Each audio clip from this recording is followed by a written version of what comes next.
In this jungle guide, we are going to be looking at the legend of Zip. Bo from Vitality has moved to the US server and seemingly embarrassed and demoralized every jungle and every player on it. What I'm going to do is show you how he did it, how you can then do it, and how basically we can take all of his jungle playstyle principles, apply them to your own games by looking at how exactly he plays, how he paths, what his clears are, what his strategies are, and how he's always in a position to win, no matter whether he's ahead, behind, equal, or his team are seemingly a bunch of vegetables. And I think that's one of the best things to take away from this video. And if you want to see all of this in a live action coaching setting, please consider downloading my Zada GG guys, Warwick and Volibear, a whole bunch of champions coming very soon. Don't forget we are running a boot camp in the end of August, the first week of September. It should cover all the topics I've listed on your screen now. A link below will be there for you to sign up, and we're going to be covering everything from lane to jungle. Coach Kyber will be running that with me, and through Gosu Academy, we will basically make you a pro League of Legends player in 10 days. So let's list out his playstyle for you, starting with the first clears. Typically on the red side with Graves explicitly as well as with Wukong, he will look for a 3 camper. Why? Because that allows him to go red, Raptors, Gromp. If there is a gank on the bottom side, if there is a gank in the mid lane, he can go for that.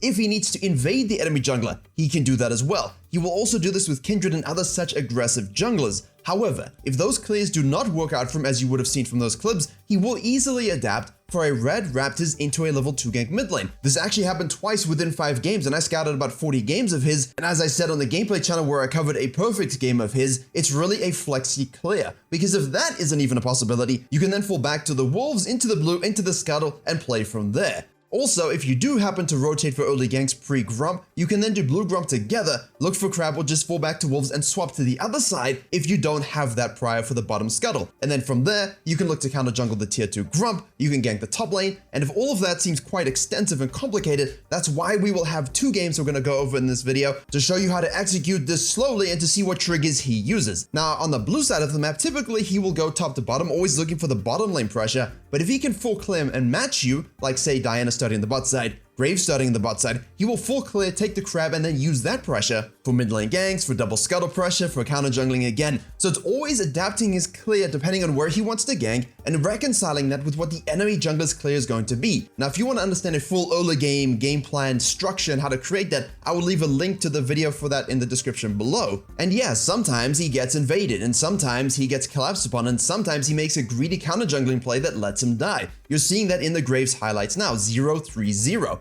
However, what happens from this is he still finds a way to use his pressure jungling to counter jungle opportunistically, to take counter ganks where they're available, and he's always using his insane mechanical menace-like ability to straight up win fights he shouldn't win. His mechanics are unparalleled in terms of what junglers I've watched on the server. You can have the best decision making in the world, but if you cannot use your mechanics to actually win the fights you should win, or turn fights you shouldn't, you're not going to be able to carry many games. And that's where he is really absolutely beautiful to watch. He will use those river controls on those pressure junglings to get farm in the mid game even if there are no fights. He won't take fights that are doomed. He won't take fights if he doesn't think he can win them. He will use them to get strong through experience, through gold. And that's why he likes to take treasure hunt on things like Graves, because it lets him have a really good early aggressive flexi clear, or at least match the enemy jungler, get a few ganks off, get a few kills even if he dies once or twice, and basically from there use that to continuously pressure without even needing to fight them, because they have to respect his power. And then obviously when it comes to team fighting, even if he has a quiet mid game, let me tell you, the team fighting mechanics are sublime. The target selection, the swap, the in and out.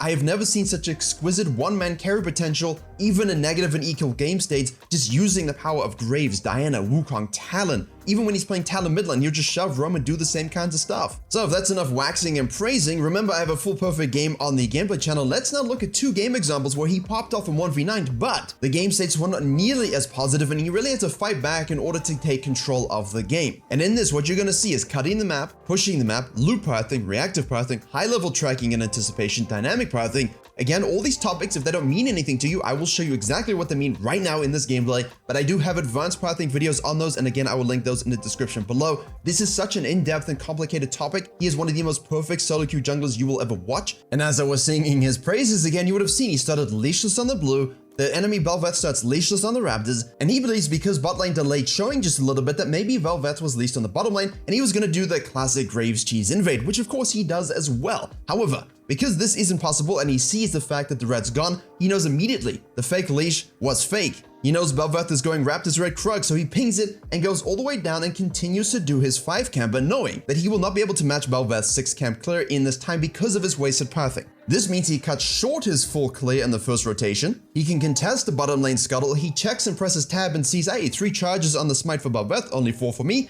I have smite, you don't, so thank you so much for your donation. We then use that prior we have to gank the Singed in the mid lane. Why? Because we're looking to double scuttle. At the same time, if Bel'Veth rotates, which he does, use your mechanics, use your cooldowns. I've animated it for you just to see and pay close attention to that for the rest of the video. And you can kill her or even just kill the mid laner. You can then use that pressure to understand that, hey, look, if she did Raptor's Red Krugs, those Raptors will be up at the stage. Even if she did Red Raptors at 424, they've spawned anyway, so you can snack those away, and that's where he's really, really intelligent. The counter jungling isn't for the sake of counter jungling. You would have seen in the coin flip video that I put out last week, a lot of junglers just go counter jungling without even tracking. They think, something's up, but it isn't because they're not paying attention. They're not actively thinking about these timers, whereas Bo is. And because of that, you can really steal away valuable camps that give valuable experience spikes and ruin their sequencing. And for champions like Bel'Veth, that's exactly what you want to do. And at the same time, it allows you to have jungle flow and control the flow of the map just by going from one thing to the next without hesitation. And that's the thing he does so well. There's no hesitation.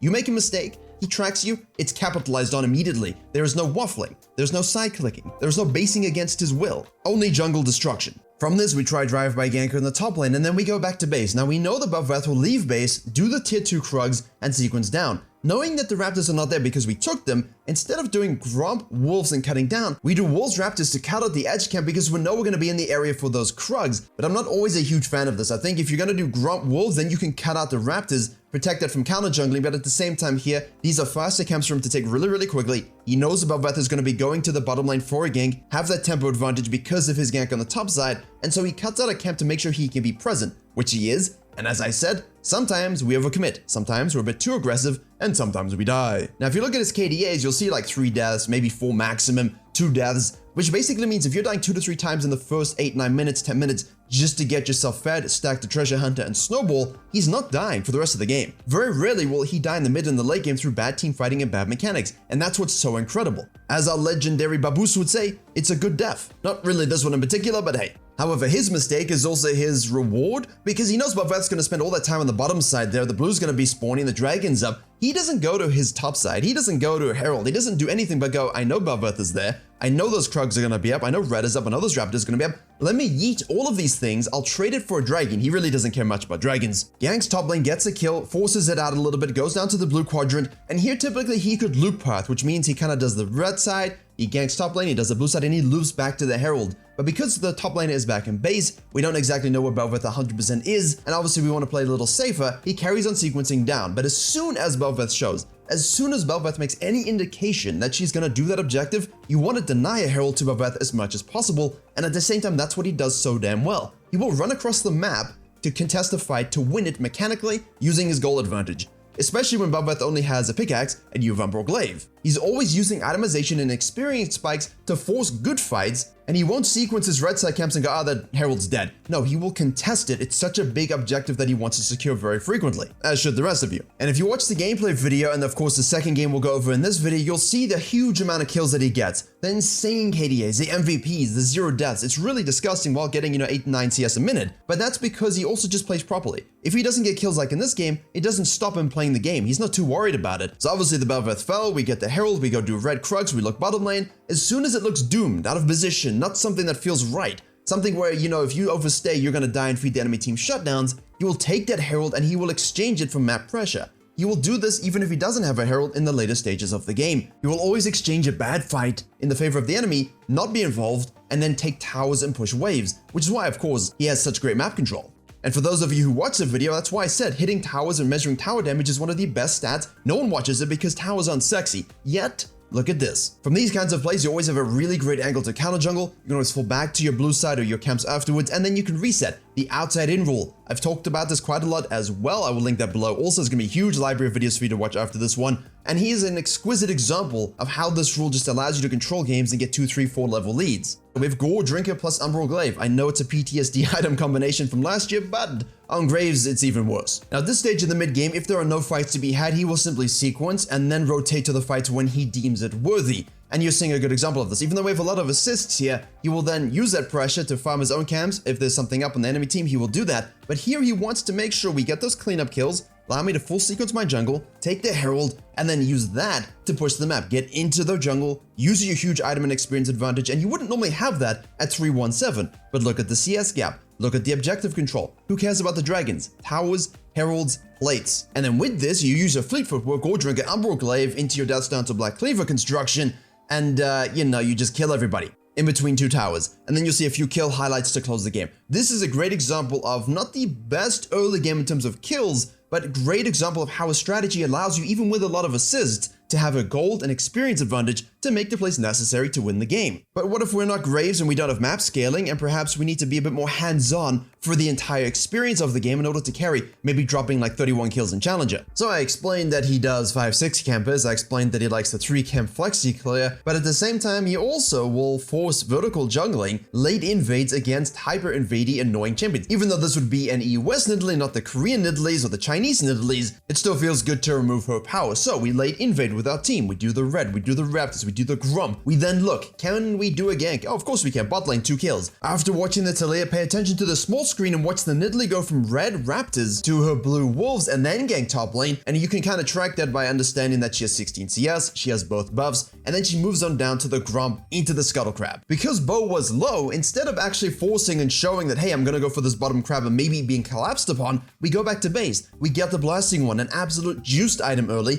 and then move on down to the blue. We know that the Nidalee is now going to be trying to reinforce a fix onto the vertical jungling so that she can impact bottom lane. So instead of, you trying to actually agree and handshake fix it, you do your wolves in blue first, look bot lane for a gank if possible. If not, then we do the scuttle. Now you might be thinking, hey, wait a second, what about the outside in rule? And I'm going to tell you, well, in this situation, the outside in rule, yeah, the outside is your bottom lane. He does wolves blue first because we see Nidalee repeat gank on the top side, so we have time to get the Scuttle Crab and gank bot lane. However, here we're just trying to delay the RNG Scuttle Crab spawn as well because we want to experience deny her, and by basically saying, listen, I know Nidalee's gonna come, let me wait, get a gank before she arrives, and if she does, we'll just kill her as well. And as you're watching, that's exactly what happens. So this is tracking combined with patience, but there's no hesitation.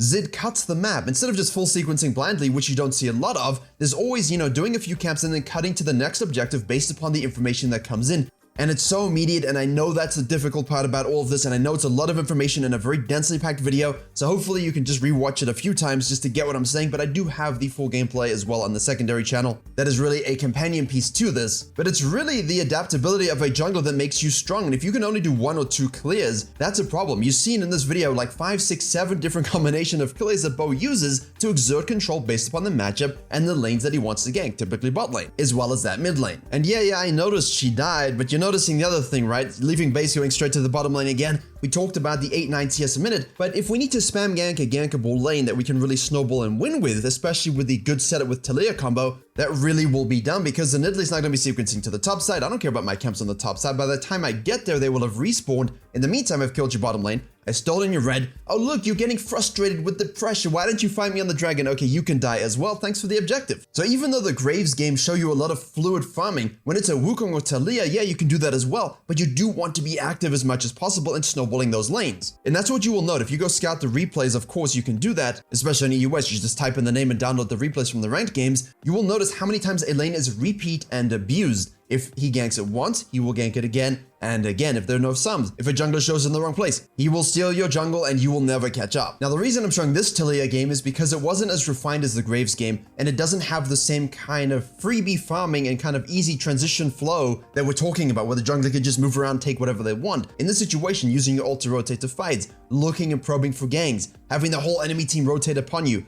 simply using your mechanics to get kills is great, but sometimes you need to use your mechanics to escape and know that a fight is lost. And if you die, it's really, really bad in those situations. We look to contest a Herald, that's great, but we do die in that process as well. However, we left the base 5-on-1, and now we're 7-2-2. I'll take them apples. It's all about how you frame your death. You don't want to die, but if you're only dying 3 to 4 times on average a game, those deaths need to be meaningful in a way that they don't get anything from the map, and you actually come out ahead. Now, if you need to solo carry a game where your team aren't exactly performing very, very well, top lane is, not really contributing, mid lane is, of course, a Yasuo, and your bot lane, even though you've ganked it, your Jhin has 5 assists. So the game really is on you. You cannot afford to farm. We look to go bot lane, we get another 2 kills, we die, that's unfortunate. But this game will not be won by farming. This game will be won by you using your gold, lean, and damage in fights. Even if you die, if you can get 3-4 in favor of your team and you die at the expense of it, but you get the objectives, your team's able to get solo time in lanes free of pressure, that is all worth. At the same time, I wanted to show this particular game because it will simply be team fighting, skirmishing, and the mechanics that he uses to win them. Every time getting more kills and more assists. Every time falling back to camps, using the outside in rule to get juiced. It is a random skirmishy challenger level game where you have to be consistently all hands on deck, and of course the only hands are yours, and that's the same thing in low elo, mid elo, diamond, whatever. You're gonna find yourself in these games where yes, you could just sequence and farm like the Graves game, but you might have games like this where you just have to be consistently fighting all the time, ganking, spamming lanes, and being present. And if you mechanically fuck up a fight and you lose because of it, it's on you. That's it, that's the game. So that responsibility mechanically is also very, very fundamental, and you need to be able to use those mechanics. And I cannot bullshit you into telling you, hey guys, you know, you're all just gonna be mechanical gods. No, there is talent and there's hard work, and you can combine those, that's great, which is what you have here. But you also have situations where you need to pick champions that allow you to mechanically flourish. And you would have seen the whole point of this game and how we got to this point where we're dying a lot but we're getting a lot of kills is because our early game pathing, tracking, adaptation, and all the different pathing principles I've mentioned in this video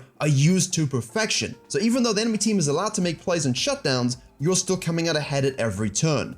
And what you are seeing is just the kill count go up and up and up, and it keeps going throughout the game, always taking objectives when he can, always counter jungling when he can, always making picks when he can. But at the end of the day, it's simply outplaying the enemy and never just leaving the base, dying and retreating and then doing the same thing again. That's inting. So I know this 31 kill game kind of looks impressive in op.gg, but then you look at it and you're like, well, it's just a lot of fisting and fighting and mechanics. Yeah, sometimes that's League of Legends, and other times in the Graves game, it's enhanced tracking and slowly bleeding them dry until they realize, oh wait, I'm down 3 levels and we lost. So I know this was fast, and I know it talked about a lot of principles. Anything I said, I will link below. I did link below if you want further understanding and explanation at a slower pace. But you're seeing his versatility in terms of champion pool, but also at the same time, on blue side, sequencing down 5-6 camp, red side, 3 camp flexi clear. This allows him to have the best opportunity to get ahead of tempo of the enemy jungler, to get lanes ahead before they show up, and then to use that to invade crucial camps, keep river control, translate that to heralds and of course opportunistic dragons, and then always look to push the map, getting in their jungle, and just simply never allowing them to get back in the game. And if they do, it's not him that's dying, it's his team. And then he still uses his mechanics to win every single bloody damn team fight that he's had. And if highly complicated champions in theory isn't for you, but you want to know the best junglers for your elo, please click the video in the box in the top right. And if you don't do this because you just coin flip pathing because you're not actively thinking and you want to understand how to fix your game and become more like Bo, click the video in the box in the bottom left.